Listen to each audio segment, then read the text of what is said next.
Up and introduce themselves. Hi, everybody. So my name is Grayson Hunt, and I'm running for United States Congress for 7th District. And there is a lot of roots for me here. I actually grew up here in Springfield, Missouri. A lot of my family actually grew up in Butler, Harrisonville, Kansas City area. And I spent a lot of time up at Sherman Lake. So a lot of the roots to me are really important. I actually graduated from Glendale High School here. I'm currently getting a bachelor's in information technology at Missouri State University. So I'm actively looking at all the ways technology impacts our future and our kids and our education. All those things are really important, and I want to make sure that we're putting a big focus on those things. I also currently reside in Willard, so I lived in Springfield my whole life, and then I moved in Republic for a few years. Now I live in Willard with my family, and we are just looking to make some really big change, and we really want to bring representation back here to Southwest Missouri.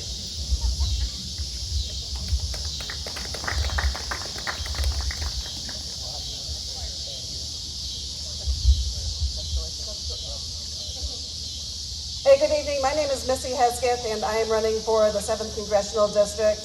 I am a mother of 3. I am the former mayor and city council member for the city of Forsyth, and I have been a public school teacher for over 2 decades now. In the last 2.5 years of traversing the 7th Congressional District and talking to the people who live here, they do not feel that they are being represented. We have a long history, 66 years, that a Republican has represented the Southwest Missouri Congressional District, and we're not getting any return on our investment. We have farmers who are unaliving themselves because of the cost of inputs. We have veterans whose benefits are being stripped away. We have young people who are unable to afford to start their own journey into the American dream. We have seniors who are struggling with the costs of everything. We have tens of thousands more who are going to either lose Medicare and Medicaid benefits or have their premiums skyrocket. We have serious problems in Southwest Missouri, and we need a serious representative who will address those rather than spending their time chasing UFOs.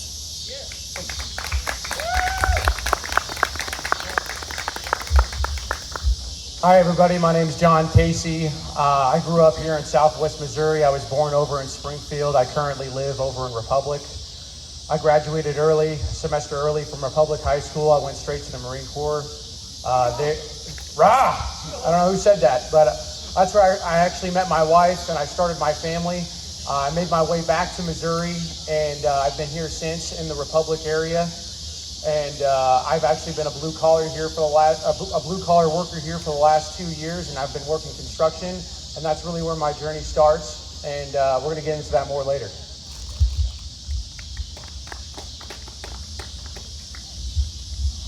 Hi, I'm Kevin Craig, the Libertarian Party candidate. I've been the Libertarian Party banner carrier almost continuously for the last 20 years for this office. I first started running against Roy Blunt, who was elected in 1996, and the Republican Party national platform said, we're going to abolish the Department of Education. They doubled the budget from what it was under Bill Clinton. The Declaration of Independence says we have a duty to abolish any government that becomes a tyranny. They would say our current federal government is a massive tyranny. And the Declaration of Independence says that we have duties to God. We must stand before the supreme judge of the world. And if you want to teach that in a public school, they'll say you're trying to impose a theocracy on America. Well, I'm a libertarian, so I don't believe in imposing anything. But yeah, okay, I believe in theocracy. The word means God governs. Franklin at the Constitutional Convention said God governs. That's all it means. It doesn't mean priests or ayatollahs govern. But I believe in liberty under God. That's my philosophy in 3 words, liberty under God. Hope you'll check out my website at kevincraig.us, probably the largest candidate website on the internet. And I thank you for sticking around. Thank you. We'll start with this.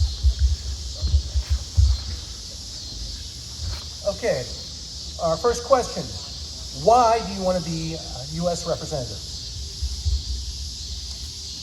I want to be a U.S. representative because the last 20 plus years in public service has been incredibly rewarding for me, but it's not about me. I want to be the representative because we have folks who are really, really struggling out there.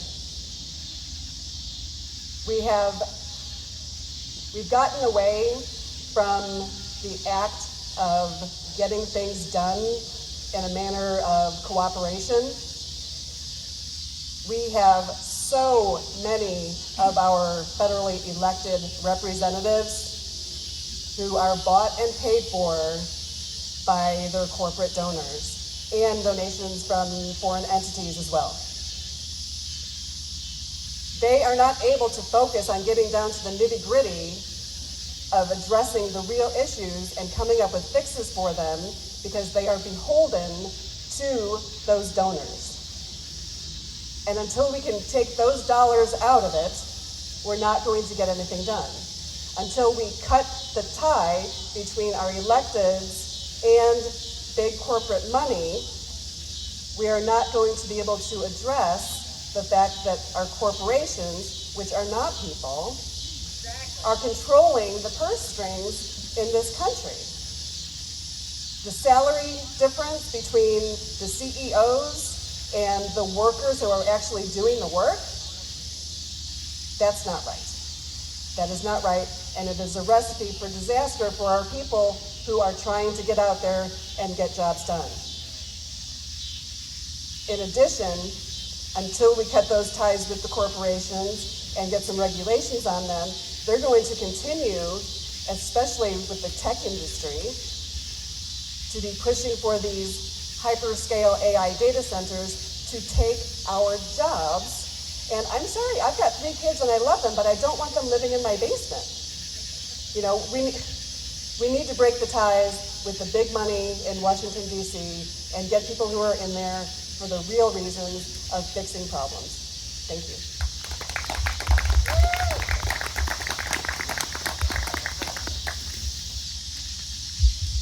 Hi everybody, John Casey again. Why do I want to run for Congress? Well, to be honest with you guys, I'd rather vote for the right guy, but unfortunately through the system, through the things that I've witnessed, I feel like I actually have to step up and do this. And really, that's because I work these job sites every single day as a blue-collar worker, and I'm witnessing the systemic replacer of the American worker, not only by illegals, but by legals through things like the Immigration Act of 1990. I don't know if you guys know that actually made the H-1Bs and work visas that we've seen actually flood these job sites. You know, a lot of people don't want to work, you know, as a commercial electrician making $18 an hour. And a lot of electricians in the area, they cannot keep people. They say we cannot find people. The American worker is lazy. I don't think that's right. I believe there's been a mass exodus and a mass replacer that has taken place through these processes. And I believe we actually need to repeal things like the Immigration Act of 1990 that, again, made temporary protected status. That's why we have Somali populations in Minnesota and H-1Bs and work visas as well that has caused the mass replacer of American workers. I believe we actually need to have serious immigration restrictions pushed forward for the American people and lasting immigration restrictions. If we were to have a Democrat president come in tomorrow, everything that we have actually built over the last couple months will be completely wiped away. So I don't know why we've not actually seen any serious immigration restrictions pushed forward over and over again that will actually keep this change and will actually put the American people first. Anyway, guys, that's really it. Thank you guys so much, and I appreciate you.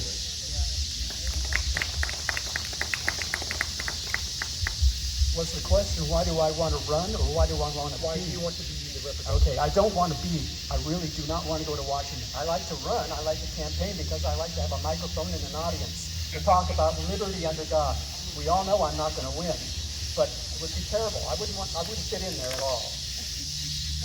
I came from California. I studied law because I wanted to help homeschoolers. Homeschooling was illegal in California. I passed the California bar exam, but a federal district court said I can't take the oath to support the Constitution.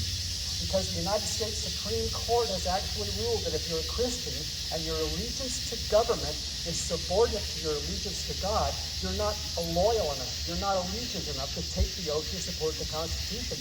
So I couldn't be a lawyer. So if by some chance I were elected, immediately the Republican Party would file for a federal injunction in federal court to keep me from taking the oath and assuming office. But I love pointing out that America was once a Christian nation. We're now an atheistic nation. We were once a capitalist nation. We're now a socialist nation. And if we took the Declaration of Independence seriously, we would risk our lives, our fortunes, and our sacred honor to do something about a tyranny. All I'm asking is risk your vote by voting for liberty under God. Thanks for listening.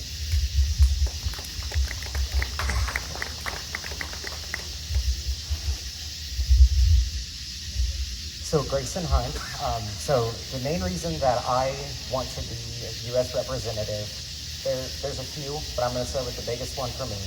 Representation matters. Being present in the community matters. Whether you are a state official, whether you're a federal official, no matter who you are, the people are looking up to you to set that example and to make change. And when change isn't happening, that's where accountability needs to be held most. One of the biggest things that I really want to go to Congress to do, because 80% of Americans support it, is get congressional term limits passed. I would love to see that moving forward, that we can actually have a generation knowing that they can have different representation that follows along with our future. It aligns with the changes that are inevitable in our future. And I'm strongly against data centers. I believe that they are going to do more harm than good. We have over 4,000 here in the United States, and we are well surpassed China.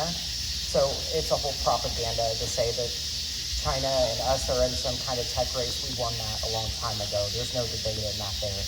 The biggest thing for us is holding accountability, holding congressmen accountable, and holding our senators accountable. And whenever they have a $175,000 salary and their net worth is almost $20, $30, $40 million, that raises questions and concerns, and we need to address that head on. So that's why I want to go to Congress and make that change. Okay, now for our next question. As you know, ICE and immigration has been in the news for quite some time now.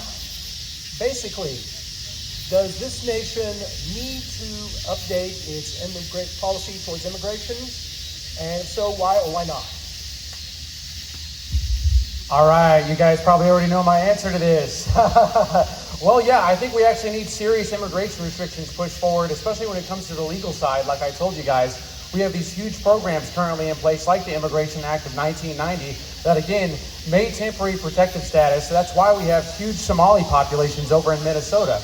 And then at the same time, again, the H-1Bs and work visas that we're seeing systematically replace American workers. And that's why we do not have an actual supply and demand that is normally taking place, because we have an endless supply of workers that will constantly replace our workers. And that's why wages as well have been completely driven down.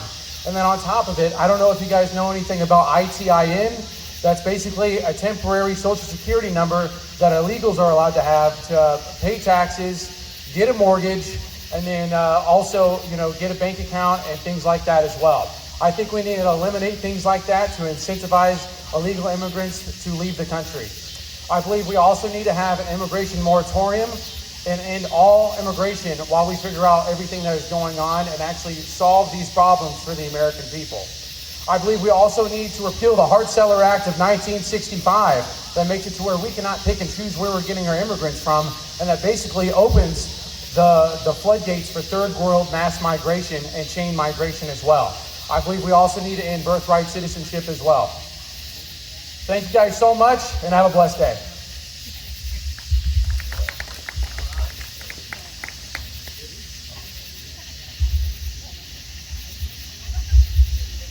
I believe the Constitution is a document of enumerated powers. The 10th Amendment says that only those powers we give to the government that are enumerated in the Constitution doesn't have the power. We the people, did not give the federal government the power to restrict immigration. All immigration laws are unconstitutional. The Declaration of Independence said George III, one of his problems is he's restricting immigration into the colonies. That's why we didn't give the federal government any power over immigration. A guy named Alexis de Tocqueville came to America to study democracy in America. And he said, you guys need to put armed guards in all the ports because Europe is literally emptying their jails and sending out the convicts on a boat to America. Millions of immigrants are flowing in. You've got to close the borders. But we were a Christian nation back then, and instead of sending armed guards to the docks, we met the immigrants when they came off the boats with an army of voluntary associations and mission groups. We taught them to read, we taught them English, we taught them the Bible, we gave them a marketable skill so they could get started, and that's what made America great. Unfortunately, too many of our churches are based on entertainment, and they're materialistic, and we're consumers. There's me first. And we're not willing to go to the shores and meet the immigrants and make them Christian. It's the Great Commission coming to our door. We don't have to go to the world. The world is coming to our door, and we can assimilate them and make them great Americans, and that's what makes America a great nation. Liberty under God. That's the philosophy we need. Thank you.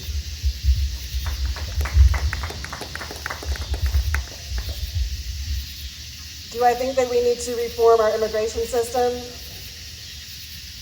First, let me say that Christian County and the Nixon Police Department did a wonderful job last night with the situation that they had with an undocumented individual getting into a house and causing all kinds of problems. I believe in law and order. I'm a school teacher. We have to have order. There has to be consequences for things. I think it's also important that we remember that it is a civil offense to cross that imaginary line in the sand and coming into the United States. I think that we need to go back to our roots and remember the Statue of Liberty and the Beacon and how we are what all nations aspire to be. And go back to many of our Christian roots and recognize that we are humans first. And we deserve to be treated with decency.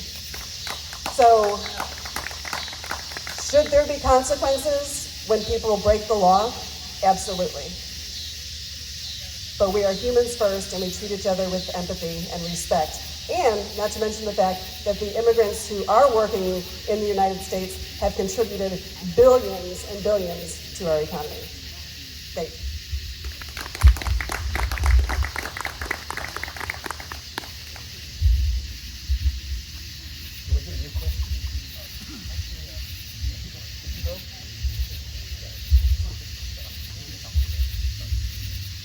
So regarding immigration and ICE, the biggest thing for me is we need to have secure borders. We do need to protect our homeland. We need to protect our citizens here, especially from undocumented criminal aliens that are trying to inflict harm in our communities.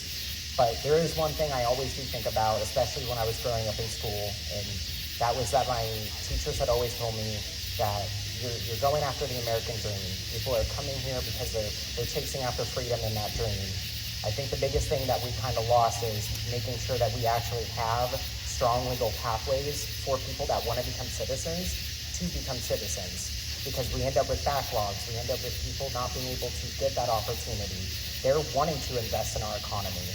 They're wanting to be a part of our country and our nation. There's nothing wrong with that. We're a diverse country. But where we need to step in is being able to get the resources and the tools available so that we can make sure that they go through a legal process. It's quick, it's effective, and that we're not allowing illegal immigrants to take over, or we have sanctuary cities that may have fraud tied to that, because we don't want that. We need to make sure we're handling everything in a constitutionally safe way, but we also need to make sure that we have pathways that are quick and effective for immigrants to come here.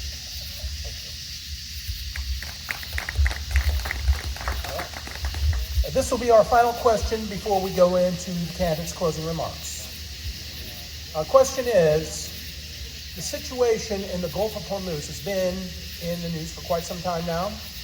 Should Congress intervene, and why or why not?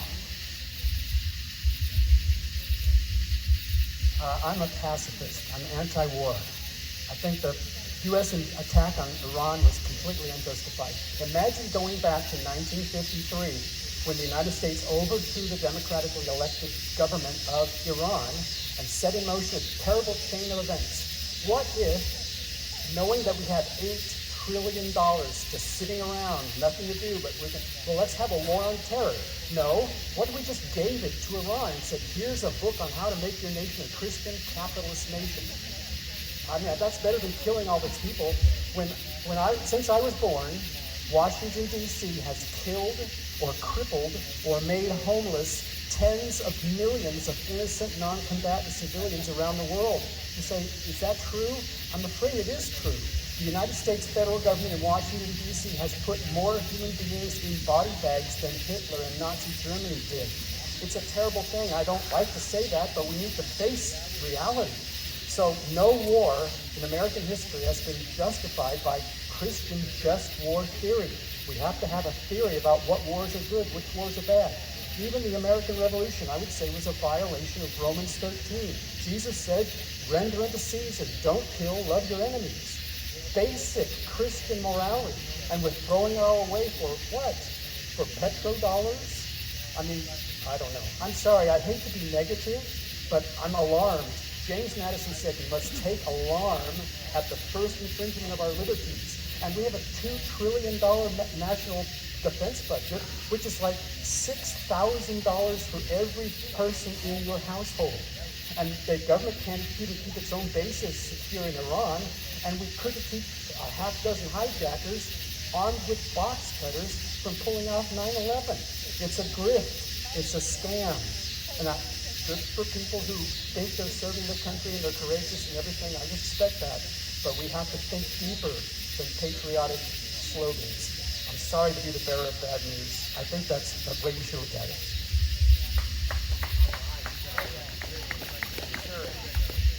Hey guys, John Casey here. So I actually do not believe, I do not support the war in Iran. I believe Congress should actually do something about it.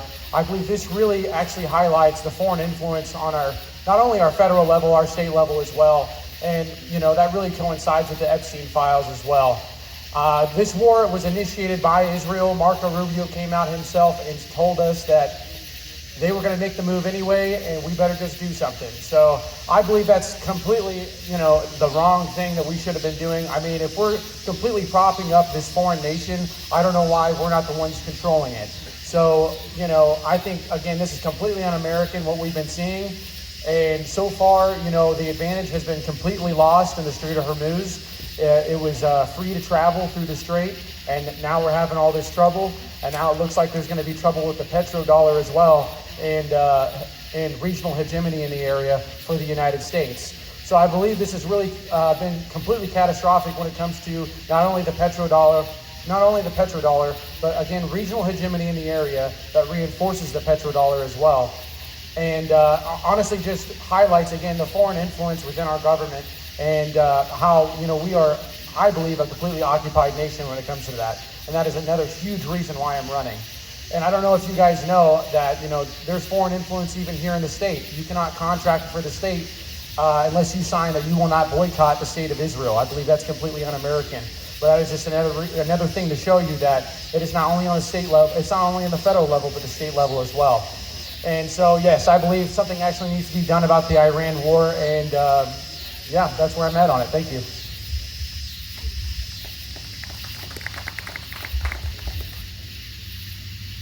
Thank you guys so much for hanging up and staying with us. We're almost done. I feel that the war in Iran is it's a complete debacle. We went in with no plan. We went in at the behest of Israel and Benjamin Netanyahu.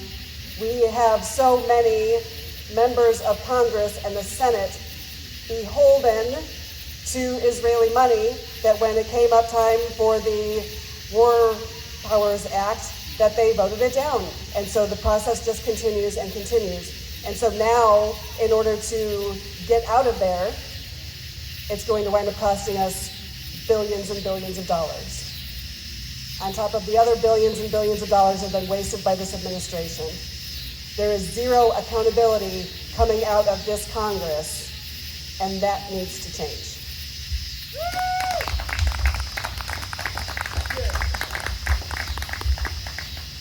So I definitely would agree that the Iran war was a war that we really shouldn't have gotten involved in.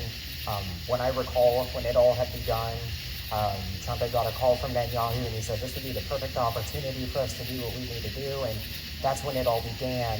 And I think that with the question being asked, when should have Congress have really intervened and stepped in?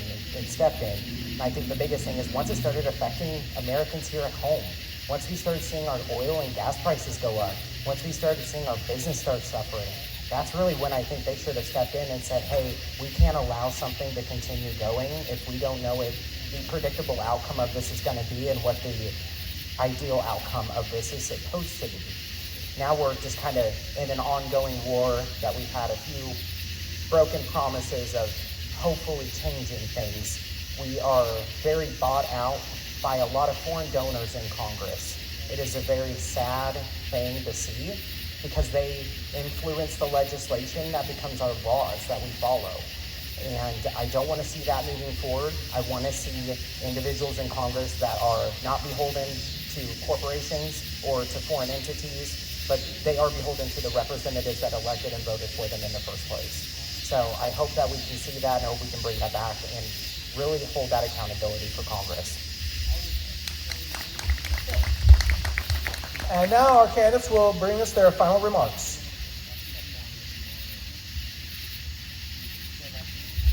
All right, guys. Thank you guys so much for everyone who actually stayed. I appreciate you guys. Yeah, I mean, I'm just a normal blue-collar worker that wants to make a difference and wants to put the American people first. I believe we are not seeing that right now, and that's why I actually voted for Donald Trump 3 times. I believe he was completely against the establishment, and that's really what I want, is someone who's completely against the establishment, will put the American people first, and will make the hard calls that really a lot of people do not want to make.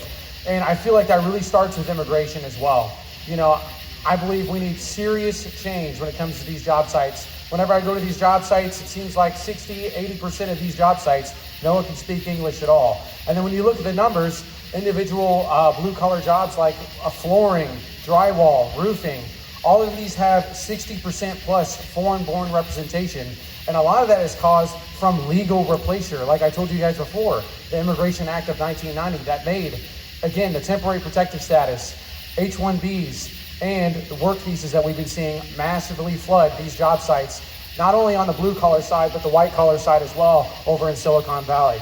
And I believe there needs to be significant change on the legal side, and I believe there needs to be real change when it comes to the illegal side as well. We need to have a border wall, we need to have mass deportations, and we need to put the American people first. And I want real change and not excuses. Thank you so much, guys, and you have a blessed day.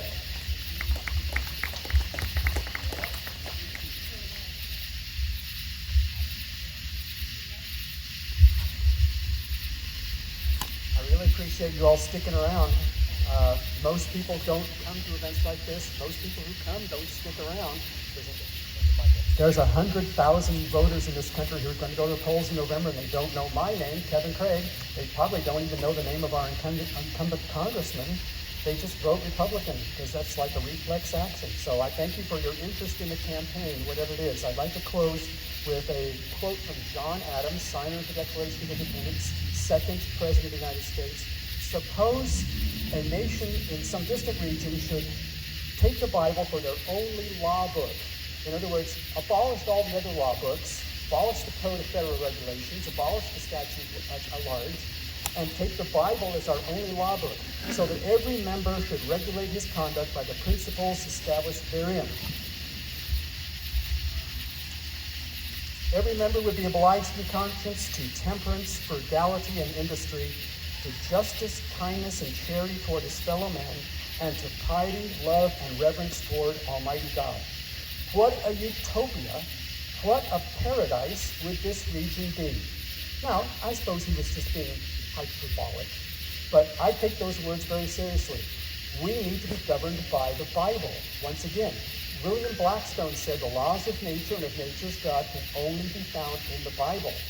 And we've got millions, literally millions of pages of laws that are only bringing America down. They're not helping. As President Reagan said, The government is not the solution to our problems. The government is the problem.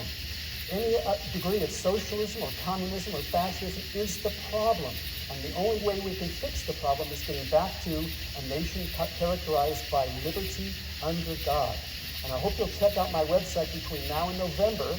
You know, I'm such a great campaigner. I'm going to win the primary in August. Of course, that may be because I'm unopposed. But I like between now and November for you to check out my website, kevincraig.us. It's a very educational website and hopefully a little bit lower key than I get when I get all excited about having an opportunity to preach to the crowd. Thanks very much for sticking around.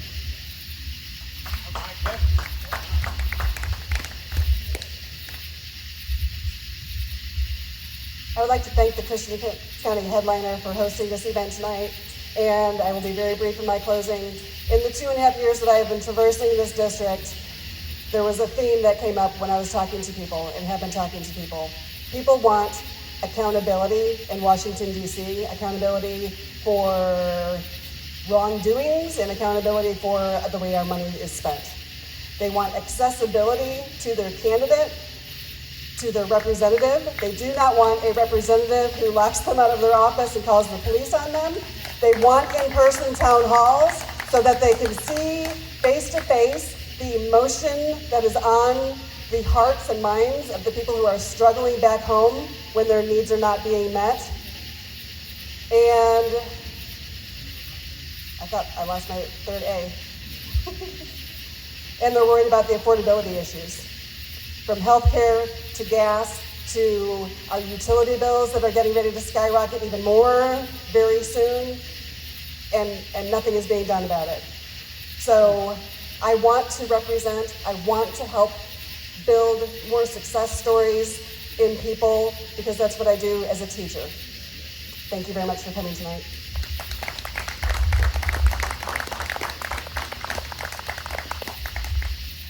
Thank you again for everyone coming out, and I'll keep it short and simple. I'm really grateful to take on this opportunity. The biggest thing for me is I grew up in Springfield. I watched a lot of representatives just kind of sit in office until retirement, not really seeing any change happen. And I always wondered what's really fueling the motivation behind that change. I want to bring that next generation of young thinking to Congress so that we can actually bring change about that people want to see. I want to stop data centers from spreading so that we're not hurting our environment and we're not damaging our farmlands and our water. I want to take a step on, if we're going to be truly conservative, that means tax cuts, not tax shifts. And that's why I'm a no on Amendment 5. There's a lot of things that I could go on as a candidate, but the biggest thing that I really follow is integrity and following facts and making sure people are informed. The biggest thing for me is representation matters. I can't tell you how many times I've been up at 7 or 8 in the morning on the phone for an hour with a constituent talking about a laundry list of issues that they deserve to be heard. And these issues need to be elevated and we need to resolve them. So that's why I'm asking for your vote on August 4th, and that representation matters and that we make it happen. Thank you. Can we have a big hand again for all of our candidates? That very much concludes tonight's forum. Again, the candidates are available if you'd like to speak to them one-on-one, and if you can find them in the dark. And also, please, no matter what, show up to the polls on Tuesday, August 4th, and cast your vote.